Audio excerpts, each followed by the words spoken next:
Hello, all, and welcome into another episode of the Poetry Tavern. I'm your host, as always, Charlotte, and this week we are speaking to Joel O'Connor. I'm going to dive right into the interview. This one was a really interesting one. This is, again, one of the early ones. We're still in the early stages of interviews, so this was just intriguing. We're really diving in. Anyway, enjoy. Perfect.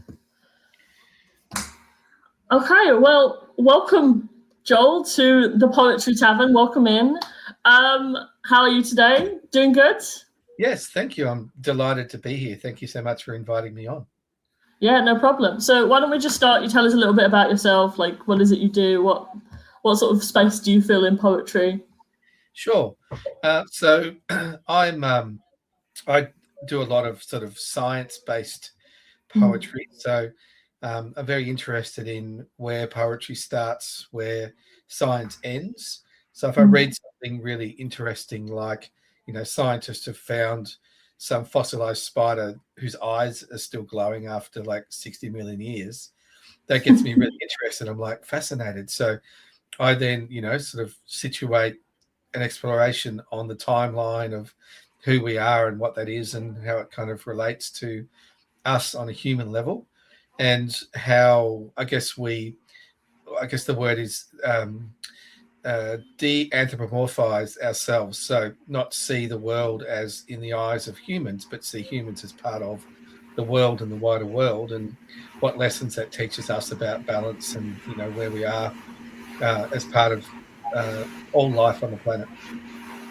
Does that impact the way you view yourself and other people, that you sort of live in this space? Definitely. So, I'm interested in sort of, as I would describe it, kind of a state of waking meditation. So very responsive to ecological things. So what gives me pleasure and reward is, seeing the beauty in the world, being touched by nature, the randomness of nature, and the science in nature as well, the things that we discover in terms of the way things operate. So living in that kind of ecological space, living in a meditative space as well, is kind of what shapes the way I react to the world. Very interesting. When we were initially going back and forth on trying to set this meeting up, you mentioned a couple of times a type of poetry you invented yourself, duograms. That's right. So as part of balance, I'm interested in internal structures of poetry, as well as what the poems talk about, the balance in nature and how that affects us as humans. So many years ago, I started working on structures that were a bit like anagrams. So, the letters in different orders, or a bit like palindromes as well, but not quite either. And I developed a style of poetry called a duogram, where effectively every letter in the poem has a pair. So for every A in the poem, there's another A. And if you were to cross out all the letters, you'd find that they're all even numbers of letters. So that, I hope, kind of creates a sense of balance, which the reader might feel in terms of the rhythm of the poem, even if they're not conscious of it. So I remember T.S. Eliot saying once that you should be able to understand a poem even if it's in a language that you don't understand, because you feel the rhythm, you feel the emotion, you feel what the author's saying, if they can convey it just through the structure and the way it's delivered. So with duograms, I hope the same thing, that creates a neat kind of balance and rhythm in the poem. And then, when you look at it, it's because on top of just writing about the poem itself, there's that technical aspect of balancing the letters out as well, which is a bit of a word game and a bit of fun for me too. Well, what is the process of writing these duograms? Is it like you write out a certain section and then you have to go back and sort of put stuff in, or do you have sort of an ideal number of letters of each, a number of letters in mind? Like, what is the process of how do you write these kind of poems?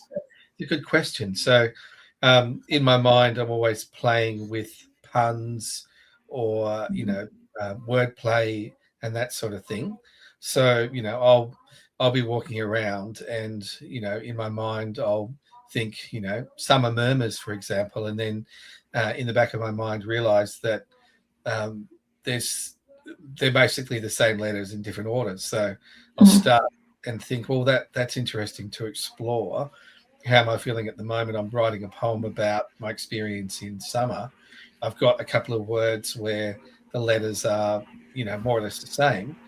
I'll then sit down and then look at how much of a balance there is in those two words. If there's a couple of letters out, well, that'll get me started to think, well, how would I write a poem that's a duogram that gives honour to the original poem, the original idea, without it being form over substance, Yeah. but creating something and then going back and then having a challenge to make that evenness of letters and so on afterwards. So sometimes it can be very complicated and long-winded. Sometimes it just comes together really easily. But it gives me that opportunity to do that technical aspect as well as just writing the form of the experience in the moment. So with this form of poetry, I mean, like in my head, this is very like a thing you write down, just because sometimes a letter can get lost in. Do you think it still lends itself to spoken word, or is this one of those ones where it's like it stays on the page because that's where it makes the most sense? Yeah, I think it's a form that's good for the listener. So I definitely think for the listener in spoken word, my aim is to create a sense of flow, music, and balance in the poems, in the same way that a haiku or something creates that rhythm in the technical structure as well. So I would hope that comes out consciously or unconsciously for the listener when they hear the poems, because of that balance. Very cool. I was having a dig around, as I am wont to do when I'm doing an interview, and it seems that like poetry isn't your only sort of creative outlet. Do you think that like your other outlets inspire your poetry? I mean, beyond just the scientific? Yeah, well, I think poetry is the basis of it. So everything that I do, I think, radiates out from being a poet first. So, I write plays and do different types of art and music and so on. But, the text of my songs starts as poems, as many songwriters use in my plays. The monologues of the characters and so on are often, have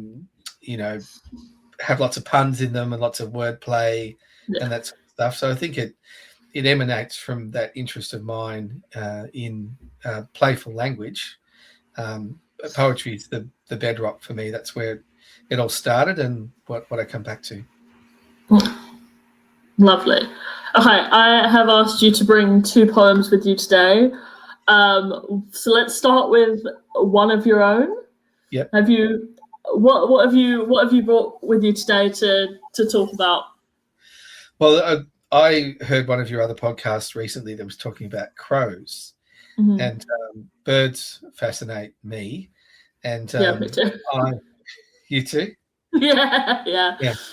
I love crows and ravens. Well, corvids, because they're so incredibly intelligent, and the more we study them, the more we learn about how incredibly intelligent they are, and things that we would treat as anthropomorphic, that we think might just be attributable to humans or primates. They actually possess that intelligence and that decision-making power and social structure and everything, which is sort of my the foundation of my work, which is to try and create interest in the reader, to go, wow, actually this isn't just a human thing, this is something that is embedded in nature and we're part of that, to give us a great appreciation and respect. So this poem, Crow Maths, is about research into crows, which showed that they can't just count, but they actually write down quantity. So they do a thing Oh, called telemarking, which is they'll store food in a tree and then they'll work out how much is in there and actually draw, like 4 lines on the tree to say that there's 4 kind of objects in there. So, cool. yeah. So the question of this particular poem is, well, who did it first? The chicken and the egg thing. So they've been around longer than us. So were they doing this before we were? So this poem's called Crow Maths. 2 for joy and 1 for sorrows. In rhyme, that's how we count the crows. By numbers, in murderous rows, we count our fates in lines of crows. But to think they're also counting us, or so say the scientists, who put them through rigorous tests and found they understand mathematics. It turns out crows knows integers, do sums in their heads and give them words, the only ones outside human arithmetic for such abstracts and mental gymnastics. They teach their young sets of sounds for place values in numerical sequence, cawing and singing of food and people with systems of Corvid frequence. And while we've decried them, eyeing them with dread, thinking them omens and agents of the dead, their intense stares and tilted head glaring has just been a long study in people watching. They've been learning from us while we've called them devils, counting our hops made to ward off their evils. And now they are doing something we've learned, but late in our timeline, these remarkable birds, tally marking for inventory, using their beaks to add up their quarry, marking 2, 3, 4 in lines and objects that contain the stores of things they collect. It's a skill we know we've only possessed for 30,000 years, more or less.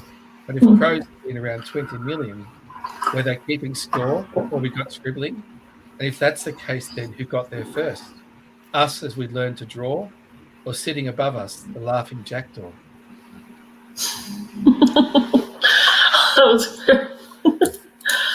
The concept of like maybe birds did it first is really fun and interesting. I think there's always a little bit of a thing of like, is this a thing that we as clever humans worked out, or is it something that we took from nature and like watched? And that's what do you think? Like,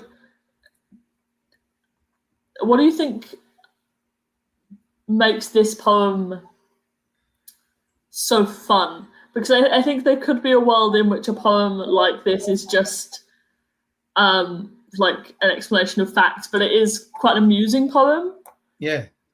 Well, it's the playfulness, I think, that I try to put into it, which is disarming the reader, which is what my intention is to say, did you realize perhaps we're not so special and there's a wonder in the world and others who are kind of doing what we are doing?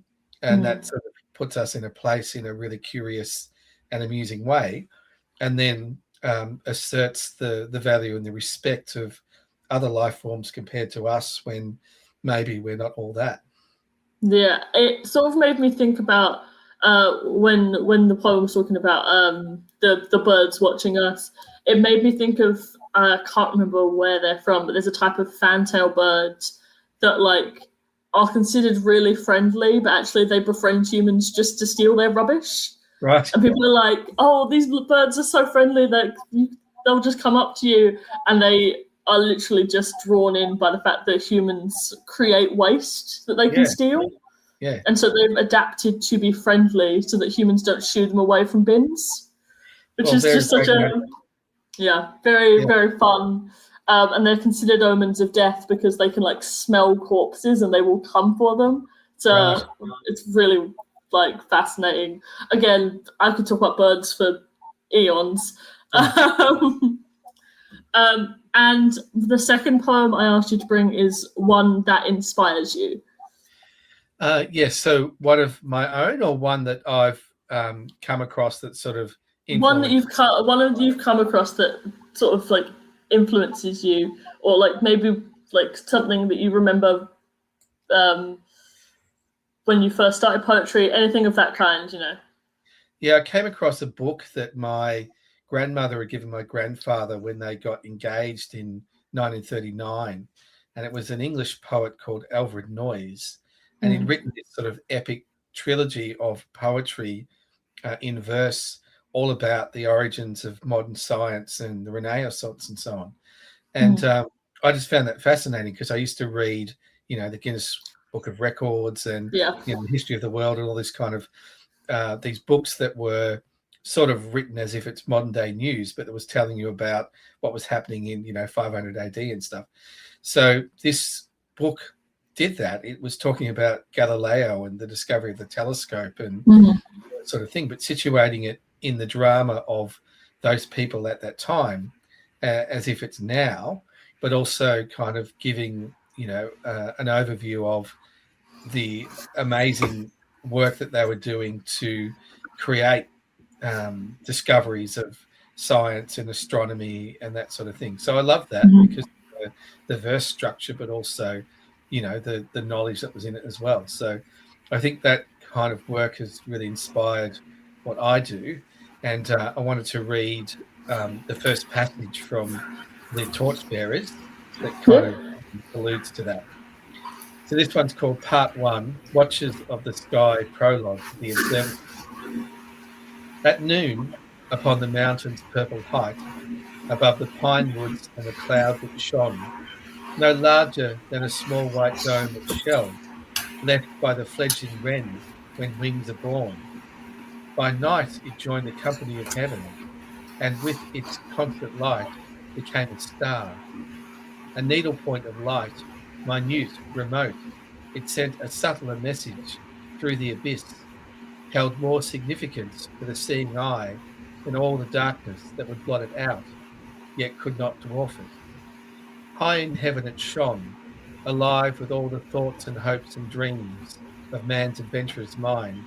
Up there I knew the explorers of the sky, a quiet throng of pioneers, made ready to attack that darkness once again and win new worlds.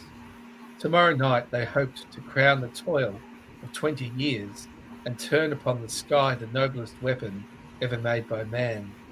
War had delayed them.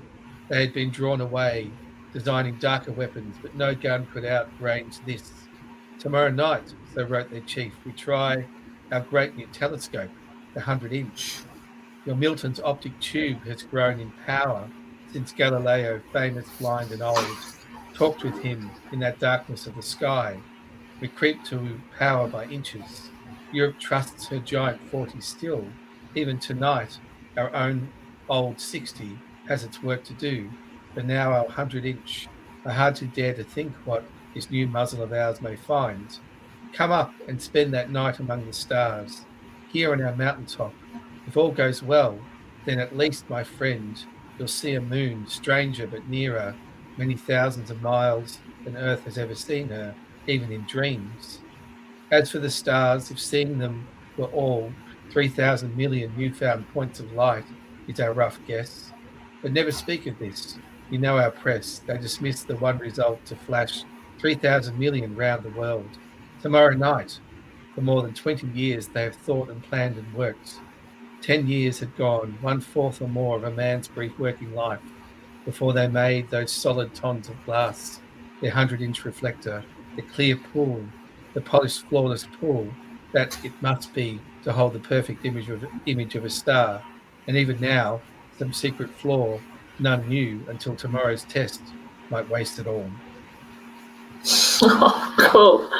That last section really, I think when you think of a telescope now, it's sort of like something really simple because it's been around for a while. But that last section really emphasized the amount of work it would take to make the first telescope in a way that I think a lot of people don't think about now. Like a lot of scientific equipment is just sort of there. I don't know how much work it took to make the first Bunsen burner, but they're in every classroom and they're in every, So it's really interesting to hear someone talk about that in poetry of the work that now that we've had the developments is now sort of invisible. So that's really interesting. I appreciate you coming on today, Joel. Thank you so much. I really appreciate the poem you brought. Just before we say our goodbyes, do you have anything that you're looking to tell people about, to put out there? Yeah, well, I've just released a book of poems called Locust, and it's all based on how grasshoppers metamorphosize into locust in a matter of hours. They go from these benign creatures living by themselves in the desert to, these armored, destructive creatures. And it draws a parallel between human politics and how we're going through another cycle around the world of political extremism, and connects the way locusts come together and have this sort of sweeping change with political influence as well, and how that can sweep through a population.